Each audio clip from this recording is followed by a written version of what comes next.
அன்பான மக்களே, நம்மளோட வெண்ணிலா மாமா இருக்கார் இல்லையா, அவர் வந்து செம்ம போஸ்ட் போட்டிருக்காருங்க. வெண்ணிலாவும் அவரும் இருக்கிற மாதிரி ஒரு செம்மையாக வந்து ஒரு போஸ்ட் போட்டிருக்காரு.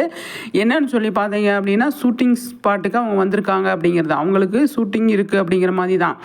பேக் வந்துட்டாரு அப்படிங்கிறத, ஒரு மாதம் கழிச்சு எனக்கு ஷூட்டிங் இருக்குது அப்படிங்கிற மாதிரி வந்து சொல்லியிருந்தார் இல்லையா. அதனால் வந்து கண்டிப்பாக அவருக்கு ஷூட்டிங் இருக்கா. ஆனால் நேற்றுக்கு ஷூட்டிங் ஸ்பாட் அப்டேட் நம்ம பார்த்ததில் ரொம்ப பயங்கரமாக வந்து கொண்டு போயிட்டு இருந்தாங்க. என்ன ஏது அப்படிங்கிறது தெரியல.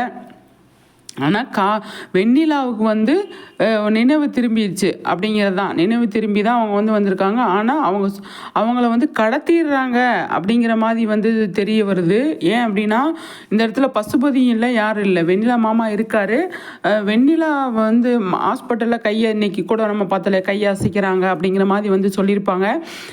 அவங்க நல்லா கொஞ்சம் நல்லா இருக்காங்க அப்படின்றது தெரிய வரும்போது, வெண்ணிலாவை வந்து தலைமறைவாக வந்து கடத்திடுறாங்களோ அப்படிங்கிற மாதிரி தான் வந்து தோணுது. அப்படி தான் வச்சுருப்பாங்க அப்படின்னு நினைக்கிறேன். வெண்ணிலாவை பசுபதி அப்போ அந்த மாதிரி பிளானை போட்டு, ரவுடிங்களை வச்சு பிளானை போட்டு அந்த மாதிரி செய்கிறதுக்கு நிறையவே சான்ஸ் இருக்குது. பார்ப்போம் என்ன பண்ண போகிறாங்க, எது பண்ண போகிறாங்கன்னு சொல்லிட்டு. சரிங்களா? நம்மளோட சேனலை வந்து ஃபஸ்ட் டைம் பார்க்குறீங்க அப்படின்னா கண்டிப்பாக சப்ஸ்கிரைப் பண்ணி வச்சுக்கோங்க. சரிங்களா? மகாநதி சம்மந்தமாக வந்து நிறைய ஷூட்டிங் ஸ்பாட் அப்டேட் வந்து நம்ம கொடுத்துக்கிட்டு இருக்கோம். அதை பார்த்து என்ஜாய் பண்ணுங்கள். சரிங்களா?